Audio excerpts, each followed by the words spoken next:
Hi welcome everybody. तो आज के सेशन में हम इम्प्लीमेंट करेंगे मिसिंग वैल्यूज और स्ट्रक्चरल मिसिंगनेस के बारे में। हमने लास्ट सेशन में पढ़ा था कि डेटा सेट में कई बार आपके पास नॉट अवेलेबल ऑप्शंस हो सकते हैं या नॉट अ नंबर टाइप के वैल्यूज हो सकती हैं। और ये वैल्यूज ऐसी हो सकती हैं जो कि मिसिंग वैल्यूज हो सकती हैं, ठीक है। और हमने दो केसेस समझे भी थे लास्ट सेशन के अंदर कि a missing value means no usable value is stored, ठीक है। ये सिंपल मीनिंग है कि अगर कोई वैल्यू मिसिंग है यानी हमारे पास कोई यूजेबल वैल्यू नहीं है एनालिसिस करने के लिए। ओके। और स्ट्रक्चरल मिसिंगनेस का मतलब होता है this means the question was not applicable, यानी यूजर ने जानबूझ के उस वैल्यू को छोड़ा है बिकॉज वो आंसर उस पर्टिकुलर यूजर के लिए एप्लीकेबल नहीं था, ठीक है। तो अगर आपको नॉट अ नंबर मिलता है, not a number is in the sense कि यूजर ने वहां पे कोई भी करेक्ट आंसर नहीं दिया, जिसका मतलब कोई भी यूजेबल वैल्यू नहीं है आपके पास एनालिसिस करने के लिए। लेकिन स्ट्रक्चरल मिसिंगनेस ऐसी हो सकती है कि यूजर के लिए वो एप्लीकेबल ही नहीं था आंसर देना, इसलिए उसने उसको इंटेंशनली ब्लैंक छोड़ा, ठीक है। सो कैसे हम हैंडल करेंगे इन केसेस को आज हम पढ़ेंगे। इसके बाद में missing values can bias averages and reduce sample size, ठीक है। क्या हो सकता है कि अगर वैल्यूज मिसिंग हो, ठीक है, और अगर आप मिसिंग प्रोसेसिंग करने के लिए मिसिंग डेटा को रिमूव कर देते हैं तो आपका सैंपल साइज छोटा हो सकता है कई बार, ठीक है। जो भी आपने सैंपल सिलेक्शन किया है एनालिसिस करने के लिए, हो सकता है अगर आप उसमें से मिसिंग हटा दें तो आपका बहुत सारा डेटा ही रिमूव हो जाए, ठीक है।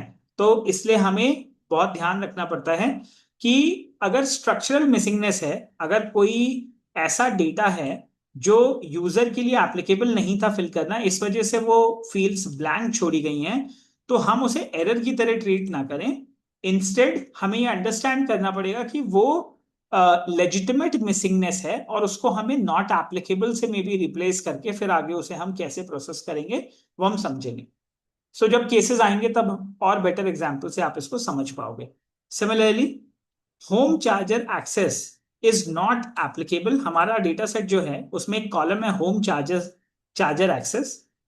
ये जो होम चार्जर एक्सेस है वो नॉट एप्लीकेबल है for consumers who are not eligible for the home charging question, ठीक है। हो सकता है कि कोई बंदा अपार्टमेंट में रहता है, ठीक है। तो अगर वो उसने पहले ही मार्क कर दिया कि I live in a multi storey apartment and let's से my apartment is on 9th floor और 20th फ्लोर और let's say 70th floor, obviously I don't have an option to charge from 90th floor if my vehicle is downstairs, ठीक है। तो वो question मेरे लिए applicable ही नहीं है। मैंने बोल दिया कि मैं तो 90th स्टोरी पे रहता हूं तो मेरे लिए एप्लीकेबल नहीं है होम चार्जर एक्सेस, ठीक है। इसका मतलब ये नहीं है कि अगर मैंने एंट्री नहीं करी तो आप मेरा डेटा ही रिमूव कर दो और एनालिसिस में मुझे कंसिडर ही नहीं करो, ठीक है। सो इसलिए हमें स्ट्रक्चरल मिसिंगनेस का ध्यान रखना पड़ेगा। सो this is meaningful and should remain separate from a true missing response, ठीक है। कई बार ऐसा हो सकता है कि मैं ग्राउंड फ्लोर पे रहता हूँ और मैं चार्ज भी करना चाहता हूँ, गाड़ी खरीदना भी चाहता हूँ, बट गलती से मैं छोड़ मतलब मैं अननेसेसरली मैंने डेटा ऐसे भरा जो मतलब नॉन सीरियस तरीके से भर दिया, जैसे एक बॉट ने आके फॉर्म भर दिया समझ लो, ठीक है। तो बॉट को जो समझ में आया वो भर दिया, जो नहीं समझ में आया वो उसने मिसिंग छोड़ दिया। तो अब ये रेस्पॉन्स मेरे लिए यूजलेस है, ठीक है, क्योंकि बॉट ने भरा और बॉट ने कुछ रैंडमली वैल्यूज भर दी, कुछ नंबर्स गलत भर दिए, नाम उल्टा पुल्टा डाल दिया। उससे मैंने फिगर आउट कर लिया कि ठीक है ये जो डेटा सेट है रियलिस्टिकली ये हो सकता है कि किसी ऐसे यूजर ने भरा है जो एक्चुअल यूजर ना हो, ठीक है। तो मुझे उस डेटा सेट को अगर उसमें कुछ एम्प्टी है तो मैं उन रोज को डिलीट कर सकता हूँ, ठीक है। मैं आप लोगों को एग्जांपल्स दिखाऊंगा उसके कैसे हम हैंडल करेंगे। Now filling every blank with the most common value in events data, ठीक है। Filling every blank with the most common value in events data. तो ये बहुत बड़ी प्रॉब्लम है। क्या होता है अगर मैं तुम्हें एग्जांपल दूं, जैसे मान लो मैंने बोला कि कुछ 10 लोगों ने रेस्पॉन्सेस दिए, ठीक है। उसमें से 3 या 4 लोगों ने मिसिंग रिस्पॉन्स रखा क्योंकि वो नॉट एप्लीकेबल था, ठीक है। और नॉट एप्लीकेबल में मैंने अगर उस मिसिंग को अगर रिप्लेस कर दिया एवरेज ऑफ दोज पीपल जो जिन्होंने फॉर्म फिल किया था, ठीक है, तो ऑब्वियसली इन्वेंट हो जाएगा डेटा, क्योंकि मैंने तो नया ही डेटा इन्वेंट कर दिया उन यूजर्स के लिए जिन्होंने जानबूझ के नहीं भरा, क्योंकि उनके लिए एप्लीकेबल ही नहीं था। तो मेरी इस प्रैक्टिस की वजह से क्या हुआ कि नया डेटा इंटेंट हो गया कि यूजर कि जो नॉन एप्लीकेबल ऑप्शन थे वहां पे भी मैंने एंट्रीज करवा दी, जिसकी वजह से वो डेटा ही करप्ट हो गया। अब जो डेटा इंसाइट्स प्रोड्यूस करेगा ऑब्वियसली वो गलत इंसाइट्स आएंगी, ठीक है, क्योंकि जहां पे एप्लीकेबल था ही नहीं डेटा फिर भी मैंने उसको वहां पे भरवा दिया, या मैंने रिप्लेस करा दिया कॉमन वैल्यू से, क्योंकि ऐसे तो प्रोसेस ही नहीं हो पा रहा था डेटा। तो डेटा इन्वेंशन हो गई, डेटा इन्वेंशन की वजह से प्रॉब्लम क्रिएट हो गई, क्योंकि अब इनसाइट्स करेक्ट नहीं आएंगी, जो भी आउटपुट आएगा एनालिसिस का वो गलत ही आएगा, ठीक है। इसलिए हमें सबसे बड़ी प्रॉब्लम है मिसिंग को बहुत अच्छे से हैंडल करना पड़ेगा, ठीक है। Dropping all missing rows can remove important customer groups, इसलिए हम सारी मिसिंग वैल्यूज को ड्रॉप भी नहीं कर सकते हैं, ठीक है। सो आज हम समझेंगे इन ऑप्शंस को कि कैसे हम इसे यूज करेंगे और रियल केसेस में हम इसको कैसे ओवरकम करेंगे सच प्रॉब्लम्स को, ठीक है। सो measure missingness by column and subgroup, verify questionnaire eligibility rules, and compare results before any और after before and after treatment, ठीक है। ये इंप्लीमेंटेशन हमें करना है। सो स्टार्ट करते हैं आज का अपना कोड। तो आज हम क्या करने वाले हैं, सबसे पहले हम एक काम करेंगे, हमें चेक करना है कि missing values in every column, ठीक है, हर कॉलम में कितनी नंबर ऑफ वैल्यूज मिसिंग है वो हमें चेक करना है। सो हम क्या करेंगे, सबसे पहले हम अपने डेटा को पिकअप करेंगे और उसके ऊपर एक फंक्शन कॉल करेंगे इज नॉट अवेलेबल, ठीक है। जब आप इज नॉट अवेलेबल कॉल करोगे वो आपको एक बुलियन लिस्ट दे देगा ट्रू फॉल्स की, कि किस कॉलम के किस रो के अंदर अगर मिसिंग है तो फॉल्स दिखाएगा, मिसिंग है तो ट्रू दिखाएगा, और अगर नॉन मिसिंग है, कोई एंट्री है, कोई डेटा है, तो फॉल्स डिस्प्ले करेगा, ठीक है। सो लेट्स डू दिस, इसे हम इम्प्लीमेंटेशन शुरू करते हैं। So I come to the last cell, हम अपना कोड जो प्रीवियस सेशन में हमने यूज किया है उसी के आगे हम अपना कोड कंटिन्यू कर रहे हैं, ठीक है। सो मैंने बोला मैं डेटा चेक कर लिया, मैंने लोड करके इंस्पेक्ट इंस्पेक्ट करके चेक कर लिया मैंने कि ठीक है, if my data is loaded properly, so yes my data is loaded properly, df dot head data dot head, ठीक है। सो मैं क्या करूंगा, सबसे पहले मैंने चेक किया data dot is not available, ठीक है, कितने ऐसे कॉलम्स हैं जो इसके अंदर एम्प्टी हैं, ओके। क्योंकि अभी हम एक सिंथेटिक डेटा यूज कर रहे हैं तो ऑब्वियसली इसके अंदर कोई मिसिंग वैल्यूज नहीं है, इसलिए मैं कोई दूसरा डेटा सेट यूज करके आप लोगों को समझाऊंगा मिसिंग और वो वाले एग्जांपल्स। बट अभी फिलहाल के लिए बता देता हूं कि अगर आप देखो अभी यहाँ पे हमें फॉल्स फॉल्स फॉल्स रिटर्न कर रहा है, ठीक है। फॉल्स का मतलब these values are not empty, obviously there is some data in these rows columns and all of that, ठीक है। इज नॉट अवेलेबल से आप चेक कर सकते हो, अगर कहीं पे एम्प्टी होता तो वहां पे हमें ट्रू दिखा देता, ठीक है, अगर कहीं पे एम्प्टी होता तो वहां पे मुझे ट्रू दिखा देता। सो मैं क्या करूंगा, एक और अगर आप कहो तो मैं एक चलो इसी में देख लेते हैं पहले, ठीक है। इज नॉट अवेलेबल लिया, अब मुझे क्या चाहिए, मैंने जब डेटा के ऊपर इज नॉट अवेलेबल कॉल किया तो उसने सारी वैल्यूज को चेक किया और मुझे बता दिया कि कौन सी ट्रू है कौन सी फॉल्स है, यानी कौन सी मिसिंग है कौन सी नॉन मिसिंग है। अभी मुझे दिखा रहा है कि कोई भी मिसिंग नहीं है, ठीक है। 3500 रोज एंड 26 कॉलम्स में अभी मुझे इस तरीके से बड़ा सा डेटा सेट मिल रहा है, तो मैं सारी वैल्यूज को तो चेक नहीं कर सकता हूँ एक एक प्रैक्टिकली कि किस रो में किस कॉलम में कितनी नंबर ऑफ मिसिंग है, ठीक है। तो यहाँ पे उसका एक सोल्यूशन है कि हम सम कर सकते हैं, ठीक है। जैसे ही आप सम फंक्शन कॉल करोगे वो क्या करेगा, एक पर्टिकुलर कॉलम को पिक करेगा, उस कॉलम के अंदर चेक करेगा कि उस पूरे कॉलम में कोई एम्प्टी वैल्यू तो नहीं है, अगर कोई एम्प्टी वैल्यू होगी जितने नंबर ऑफ ट्रू होंगे उनका सम करके उस पर्टिकुलर कॉलम के आगे दिखा देगा, ठीक है। सो अब जैसे मैंने इसको रन किया, या मैं एक काम करता हूँ नेक्स्ट वाले रो पे ही रन करता हूँ, ठीक है, इससे आप लोगों को भी बेटर रिमेम्बरेंस रहेगा। Data dot is not available और मैंने सम कॉल किया, जब मैं सम कॉल करूंगा तो अब मुझे हर कॉलम की दिखा देगा, ठीक है। जैसा अभी मुझे बता रहा है, रेस्पोंडेंट आईडी में कोई ब्लैंक नहीं है, कंट्री में कोई ब्लैंक नहीं है, एज में कोई ब्लैंक नहीं है, जेंडर में कोई ब्लैंक नहीं है, there is no blank data in any of these rows in my data set, कोई भी ब्लैंक नहीं है। ठीक है, तो फिलहाल इस हिसाब से देखा जाए तो ठीक है। ठीक है, मतलब देर इज नो एम्प्टी और मिसिंग डेटा। सिमिलरली मैं काम करता हूं कि मैं एक मिसिंग डेटा सेट पिकअप कर लेता हूं।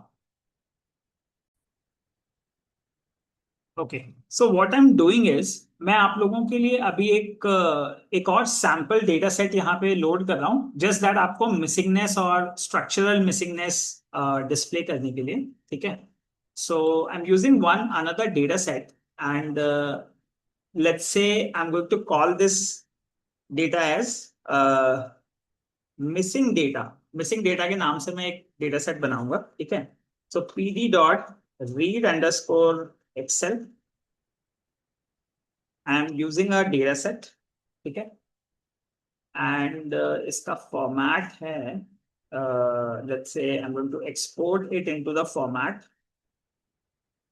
Into XLSX, XLSX। ठीक है, and sheet underscore name, sheet underscore name है इसका, लेट्स से मैं इसको कहता हूँ कॉपी ऑफ जेनीआई एनालिसिस। ठीक है, copy of GenAI analysis 15 minute, एक ऐसे नॉर्मल डेटा मैं ले रहा हूँ, एंड लेट्स से मिसिंग अंडरस्कोर डेटा इस, या let me call it as data set 1, I'm going to call it as data set 1। ठीक है, और इसको रन करके देखते हैं, डेटा सेट 1, ये XLSX क्या कह रहा है, worksheet named copy of GenAI analysis 15 minute is not found. Okay, यहाँ पे है sheet underscore name format equal to XLSX। ठीक है,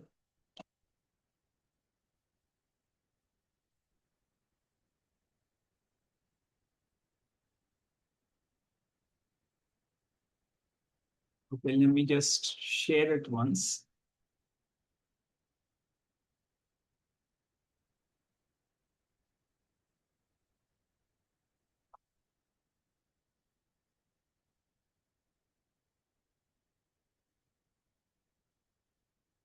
ठीक है, मैं एक दूसरी शीट ले लिया विद द नेम जेनीआई एनालिसिस, इसको मैं बोल रहा हूँ डेटा सेट 1। ठीक है, ये मैंने टेम्पररी सिर्फ मिसिंगनेस आपको चेक करने के लिए बताई है, क्योंकि जो हमारा ओरिजिनल डेटा है अभी ऑटोमोटिव कंज्यूमर स्टडी का, उसमें कोई भी मिसिंग वैल्यूज नहीं थी, इसलिए मैंने सिर्फ इस एग्जाम्पल के लिए एक नया डेटा सेट लिया है ताकि मैं आपको मिसिंग वैल्यूज दिखा सकूं। ठीक है, और ये जो डेटा सेट है आपके सामने, ये एक एड्स का डेटा सेट है। ठीक है, एड्स के बेसिस पे जो लीड्स जनरेट होती हैं, उन लीड्स का डेटा सेट है। ठीक है, तो यहाँ पे अगर आप देखोगे एड सेट नेम है, कैंपेन आईडीज हैं, ये एक ओरिजिनल डेटा सेट है जिसमें डिफरेंट टाइप्स ऑफ यूजर्स आते हैं वेबसाइट पे, अपना नाम, नंबर, ईमेल, फोन नंबर, ठीक है, पेमेंट, एडमिशन, ये सब कुछ यहाँ पे हम इंफॉर्मेशन स्टोर करते हैं। उसके अलावा अगर आप देखोगे तो यहाँ पे बहुत सारी ऐसी मिसिंग वैल्यूज हैं। अगर आप देखोगे कुछ कॉलम्स हैं, अननेम्ड 22, 23, 24, जिसके अंदर हमें दिखा रहा है NaN, NaN, NaN। ठीक है, बहुत सारे आप देखोगे तो नान नान नान करके दिखा है। तो NaN जो अभी हम यहाँ रेफर कर रहे थे आपके डिस्कशन में, NaN means not a number. ठीक है, यानी एम्प्टी वैल्यू है, this means not a number. ठीक है, तो यहाँ पे आप देखोगे कुछ कॉलम्स तो भरे हुए हैं, जैसे कहीं लिखा है नो आंसर, कहीं लिखा है NaN। ठीक है, कहीं लिखा है होल्डिंग ऑफ, कहीं लिखा है स्टेप 1 रिज्यूमे एनालिसिस। ओके, सो ये एक तरीके का एक रियलिस्टिक सेट है जो अभी आप यूज करोगे और समझने की कोशिश करो। जैसे मैं इसमें से स्टेटस कॉलम को ले लूंगा और स्टेटस कॉलम के बेसिस पे हम डिस्कशन शुरू करेंगे। फॉर एग्जाम्पल, जैसे मैं बताता हूं, एक केस हुआ, जैसे मान लो एक यूजर आया अभिषेक कुमार गुप्ता। ठीक है, अभिषेक कुमार गुप्ता ने अपना लीड फॉर्म फिल किया उसने अपना ईमेल डाला, नंबर डाला, लीड क्रिएट हो गई। ठीक है। अब लीड क्रिएट करने के बाद हर लीड एक एक लेवल से आगे बढ़ती है। जैसे वो लीड आएगी, हम उसको डिटेल्स भेजेंगे, डिटेल्स जैसे उसको मिलेंगी उसके बाद में फिर वो अपना ऑब्जेक्शन हैंडल करेगा, या जो भी ऑब्जेक्शन रेज करेगा वो हम हेल्प उसको प्रोसेस करेंगे, और उसके बाद फाइनली वो पेमेंट करेगा और हम उसको एडमिशन दे देंगे। ठीक है। सो यहाँ पे मान लो दो वैल्यूज हैं, जैसे एक लेवल है कि ये यूजर किस लेवल पे पहुंच चुका, और फाइनल अभी इसका स्टेटस क्या है। ठीक है, जैसे इसका एडमिशन डन हो गया। सिमिलरली मान लो एक दूसरा यूजर आया, उसने नाम भरा इशिका बागची, अपना नंबर डाला। ठीक है, लीड क्रिएट हो गई।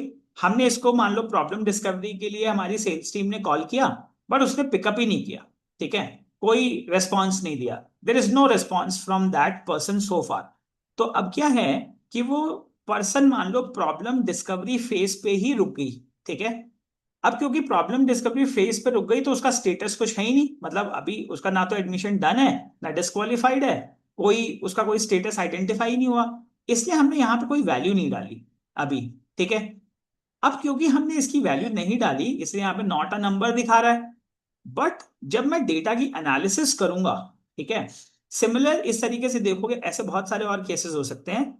जैसे क्या हुआ, एक और तीसरा केस आया, एक बंदा आया, हमने उसकी प्रॉब्लम डिस्कवरी की, तो उसने बताया कि ठीक है मैं अभी होल्ड ऑफ कर रहा हूं, उसका स्टेटस है होल्ड ऑफ, क्योंकि प्रोग्राम जो है वो उसके साथ कंप्लीटली अलाइन नहीं हो रहा उसकी रिक्वायरमेंट्स के साथ। अब अगर आप देखोगे, प्रीवियस जो कस्टमर्स थे उनके लिए ये कैटेगरी एप्लीकेबल ही नहीं थी, अननेम 22 उनके लिए एप्लीकेबल ही नहीं थी, बट इस यूजर के लिए एप्लीकेबल है, क्योंकि यहाँ पे एक रीजन है कि क्यों उसने वो पर्टिकुलर प्रोग्राम नहीं लिया, वो हमने डिफाइन किया। तो कुछ सर्टेन नंबर ऑफ यूजर्स के लिए एम्प्टी हो सकता है, हमें जरूरी नहीं है वहां कोई एंट्री करने की जरूरत पड़े। ठीक है। तो अब क्या हो रहा है कि मान लो जब मैं इसकी प्रोसेसिंग करूं, तो अब मेरे लिए जो NaN है, ये जो मिसिंग वैल्यूज हैं, ये स्ट्रक्चरल मिसिंगनेस है। ठीक है। अगर मैं इन मिसिंग वैल्यूज को डिलीट कर दूंगा तो ये सारा ओरिजिनल डेटा उड़ जाएगा ऑफ ऑफ द यूजर्स। ठीक है। इसलिए हमें क्या करना होता है कि हम ध्यान रखते हैं कि ठीक है, अगर कोई स्पेसिफिक कॉलम ऐसा है जिसके अंदर स्ट्रक्चरल मिसिंगनेस है, तो ऐसा ना हो कि वो मिसिंगनेस को हम रिप्लेस कर दें किसी वैल्यू से। मान लो यहाँ पे मैं इन वैल्यूज को, NaN को not completely aligned with his requirement से अगर रिप्लेस कर दूंगा तो गलत हो जाएगा, क्योंकि बंदा तो एडमिशन ले चुका है और वैल्यू में दिखा रहा है कि भाई not completely aligned with his requirement, तो गलत हो जाएगा, मतलब डेटा इन्वेंट हो गया। ठीक है, प्रॉब्लम क्रिएट हो सकती है। मतलब प्रॉब्लम क्या क्रिएट हो सकती है, इनसाइट ही गलत हो जाएंगी। इसलिए जब डेटा एनालिस्ट किसी रियल डेटा को जब प्रोसेस करता है तो उसको बहुत सारे इस तरीके के चैलेंजेस मिलते हैं। ठीक है, जहां पे कहीं पे कुछ एंट्रीज होंगी। ठीक है, सिमिलरली अगर आप देखोगे तो आप देखो कहीं पे नो आंसर है, कहीं पे नॉट एप्लीकेबल है। ठीक है, कहीं पे लिखा है कनेक्ट एट 8 PM, कहीं किसी का एक्सपीरियंस लिखा हुआ है। ठीक है, तो हमें क्या करना पड़ेगा, डेटा को प्रॉपरली एनालिसिस करनी पड़ेगी। सो अब अगर मैं इस डेटा सेट 1 के ऊपर मिसिंगनेस चेक करूं, data dot is not available, अगर मैं अब यहां पे करूं तो आपको दिखाई देगा। अगर हम राइट हैंड साइड में चलते हैं, अब आपको यहां पे बहुत सारे ऐसे कॉलम्स मिलेंगे। Sorry, data set 1 dot is not available को अगर हम चेक करें, जो हमारा एड सेट का डेटा है, अब आप देखोगे यहाँ पे जहां जहां पे नल वैल्यूज है ना, वहां ट्रू दिखा रहा है। ठीक है, ट्रू ट्रू। जहां पे वैल्यूज हैं वो फॉल्स दिखा रहा है। जहां पे कोई भी वैल्यू स्टोर्ड नहीं है यूजेबल, वहां हमें ट्रू दिखा रहा है। इसका मतलब इस डेटा में मिसिंग वैल्यूज हैं। ठीक है। अब मैं चेक करना चाहता हूं कि यार मुझे ऐसा करो, कॉलम वाइज बताओ कि किस कॉलम में कितनी एम्प्टी वैल्यूज हैं। तो मैंने बोला data set 1 dot is not available, मैंने बोला सम करो, इसको चेक करके बताओ मुझे किस कॉलम के अंदर कितनी एम्प्टी वैल्यूज हैं। तो अब अगर मैं देखूं जहां पे लीड्स जनरेट होती हैं, पहले तो सारी लीड्स प्रॉपर थी, मतलब कोई भी एम्प्टी वैल्यूज नहीं है उसके अंदर। बट आगे अगर देखूं मैं कि स्टेटस में अराउंड 28 ऐसे कॉलम्स हैं जहां 28 ऐसे ऑब्जर्वेशंस हैं जहां पे एम्प्टी है। ठीक है। सिमिलरली जो रो नंबर 22 है उसमें 124 मिसिंग है। ठीक है, एक में 137 मिसिंग है, एक में 139 मिसिंग है, यानी पूरी की पूरी ही लगभग एंट्री एम्प्टी है, कोई एक वैल्यू भरी होगी किसी की, ठीक है, क्योंकि 140 ऑब्जर्वेशंस हैं टोटल इस डेटा सेट के अंदर, अराउंड 140 ऑब्जर्वेशंस हैं। जैसे अगर मैं चेक करूं, data set one dot shape, data set one dot shape अगर मैं आपके लिए रन करूं तो आपको दिखाई देगा 140 ऑब्जर्वेशंस हैं और 25 कॉलम्स हैं। ओके, तो अब ये बात समझ में आ गई होगी, क्योंकि कि हमने मिसिंग तुरंत चेक कर लिया कि यार स्टेटस में भी वैल्यूज मिसिंग है, और यहाँ पे कुछ और ऐसे कॉलम्स हैं जो मिसिंग है, ठीक है, वैल्यूज मिसिंग है इनके बारे में। तो अब हम क्या करेंगे, अब हमें चेक करना है कि इस डेटा सेट के अंदर एक्चुअली परसेंटेज वाइज कितना मिसिंग है वैल्यूज, ठीक है। सो वही अब हम कैलकुलेशन करने जा रहे हैं। सो नेक्स्ट काम हमने क्या किया, हमने ये चेक कर लिया कि कितनी ब्लैंक और नॉट अ नल वैल्यूज हैं, ठीक है, डॉट सम करके हमने टेस्ट कर लिया।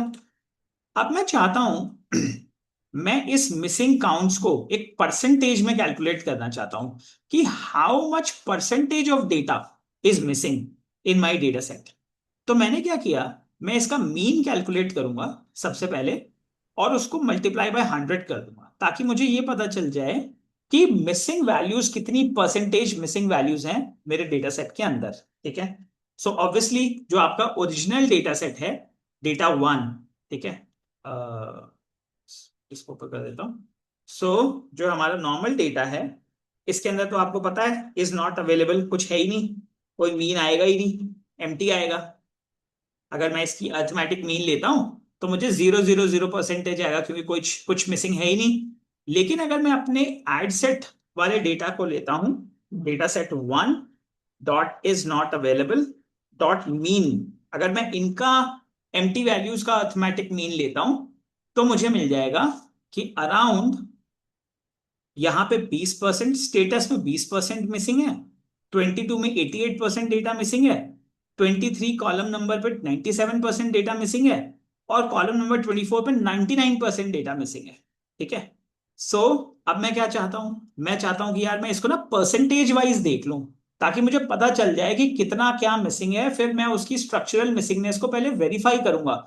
इससे पहले कि मैं एनालिसिस शुरू करूं, मैं वेरीफाई करूंगा कि इंटेंशनली ब्लैंक तो नहीं है, कैसा फॉर्म कलेक्शन का स्ट्रक्चर था, वो हम फिगर आउट करने की कोशिश करेंगे, फिर उसके बाद में हम एनालिसिस शुरू करेंगे, ठीक है।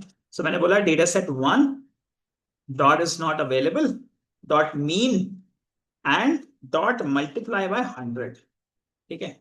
मैं इसको 100 से मल्टीप्लाई कर दिया तो मेरे पास सारी परसेंटेज आ जाएंगी, ठीक है। So now I can see कि status is 20% missing, 22 column number is 88% missing, column number 23 is 97% missing, and column number 24 is 99% missing। okay, I believe अब ये बात आप लोगों को क्लियर हो गई होगी, ठीक है। अब यहां देखो, तो हमें क्या पता चल गया, हमें मिसिंग काउंट पता लग गया और हमें मिसिंग रेट पता चल गया, ठीक है। We also need missing rate, ठीक है। So you will convert the count into a percentage. आप क्या करोगे, combine both measures into one validation table, ठीक है। हम क्या करते हैं, अब जैसे यहाँ पे इन्होंने एक मिसिंग रेट परसेंटेज के लिए एक नॉर्मल डेटा फ्रेम बना करके आउटपुट दिखा रहे हैं, सिंपल एक तरीके से मिसिंग रिपोर्ट दिखा रहा है कि कौन से कॉलम्स में कितना क्या पार्ट मिसिंग है, ठीक है। This is what they are trying to implement. तो ये एक डेटा फ्रेम बना रहे हैं, ठीक है। डेटा फ्रेम के अंदर ये क्या ले रहे हैं, मिसिंग काउंट ले लिया, मिसिंग रेट परसेंटेज ले लिया, और वैल्यूज को missing rate percentage wise sort कर दिया, और हमें एक कॉलम की लिस्ट मिल गई कि ठीक है भैया किस किस कॉलम में कितना पार्ट मिसिंग है, ठीक है। तो इम्प्लीमेंट कर लेते हैं। सो हमने क्या किया, एक मिसिंग रिपोर्ट बनाई, ठीक है। Let us make a missing report, make a missing data report, report for further validation, ठीक है। फिर हम जो भी डेटा कलेक्शन टीम है उसके साथ बैठेंगे, उसके साथ वेरीफाई करेंगे, इस रिपोर्ट को उनको फॉरवर्ड करेंगे कि भैया ऐसा है कि इस डेटा सेट में ये मिसिंग आ रही है, हमें पहले आप हमें समझाओ कि इसमें कोई ऐसा पॉइंट तो नहीं है जो जानबूझ के छोड़े गए हैं। सो हम कलेक्शन टीम से फिर बात करेंगे, ठीक है। सो हमने क्या किया, pd डॉट डेटा फ्रेम, हमने एक डेटा फ्रेम कॉल किया, ठीक है। हम एक डेटा फ्रेम क्रिएट कर रहे हैं, डेटा फ्रेम क्रिएट करने के लिए हम क्या करेंगे, इसमें हमें कुछ कीज और कुछ वैल्यूज हम डिफाइन करेंगे। सबसे पहली की है हमारी मिसिंग काउंट। ठीक है, मिसिंग काउंट हमें चाहिए और मिसिंग परसेंटेज हमें चाहिए। ठीक है, मिसिंग रेट परसेंटेज। सो यहाँ पे हमने क्या किया, मिसिंग काउंट जो हमारा ऊपर वैल्यू अगर हमने सेव किया था तो उसमें सेव कर लेंगे, और बाकी हम मिसिंग रेट इसको दे देंगे।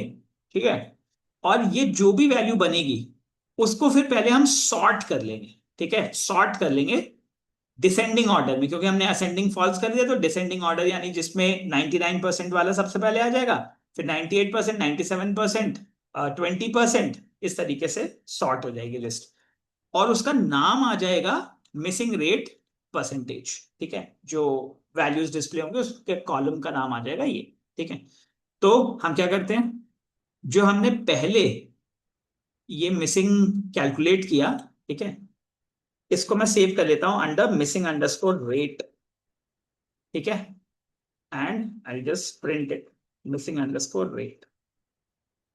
ठीक है, मिसिंग रेट कैलकुलेट हो गया मेरा 2088 something something what ever it is, और यहां पे आ गया मेरे पास मिसिंग काउंट। ठीक है, मैंने लिया था मीन और एक में मैंने लिया था सम। ठीक है, सम वाले को मैं कैलकुलेट कर लेता हूं विद इन मिसिंग काउंट। ये था missing count, missing underscore count.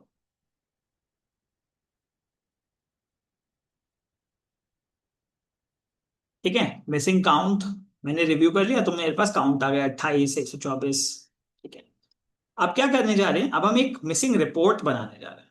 ठीक है, मिसिंग रिपोर्ट में मैंने बोला दो कीज होंगी मेरे पास, एक होगी मिसिंग काउंट। ठीक है, तो पहले मैं मिसिंग अंडरस्कोर काउंट एक की बना रहा हूं, इस की वैल्यू क्या होगी, इसकी की वैल्यू होगी मिसिंग काउंट जो वेरिएबल था। ठीक है, दूसरी की दूसरी की है missing rate, missing underscore rate. ठीक है, और इसकी की भी, इसकी वैल्यू है मिसिंग अंडरस्कोर रेट जो हमने ऊपर वेरिएबल क्रिएट किया है। ठीक है, अब क्या हुआ, अब मेरे पास एक डेटा फ्रेम बन गया। ठीक है, अगर मैं आपको दिखाऊं ये क्या है, तो इस तरीके से एक आईडी डेटा सेट मेरे पास क्या आ रहा है, हर कॉलम का मिसिंग काउंट आ जाएगा और मिसिंग रेट आ जाएगा। ठीक है, मिसिंग काउंट और मिसिंग रेट, तो मुझे काउंट्स भी दिखा रहा है और रेट्स भी दिखा रहा है। ठीक है, अब मैं क्या करूंगा, इनको मैं सॉर्ट कर दूंगा, डॉट सॉर्ट अंडरस्कोर वैल्यूज। ठीक है, मैं इन वैल्यूज को सॉर्ट कर दे रहा हूं। ठीक है, और सॉर्ट किसके बेसिस पे मुझे करना है, मैं मिसिंग रेट के बेसिस पे करना चाहता हूं। ये जो कॉलम है इस बेसिस पे मैं इसे सॉर्ट करना चाहता हूं। सो मैंने यहां डाल दिया मिसिंग अंडरस्कोर रेट, कॉलम के बेसिस पे आप इसको सॉर्ट कर दो। ठीक है, और सॉर्ट मैं चाहता हूं डिसेंडिंग ऑर्डर में कर दो, तो मैंने बोला असेंडिंग इक्वल टू फॉल्स। ठीक है, अगर जैसे असेंडिंग ऑर्डर को फॉल्स कर देंगे तो automatically it will convert into descending order. ठीक है, अब देखो, तो अब क्या दिखा रहा है मुझे, अब ये मुझे दिखा रहा है कि आपके डेटा सेट में कॉलम नंबर 24 में 139 मिसिंग था, 99% मिसिंग रेट है। ठीक है, सिमिलरली 127, 97% मिसिंग रेट है, 88% मिसिंग रेट है, 20% मिसिंग रेट है, और बाकियों में 00000।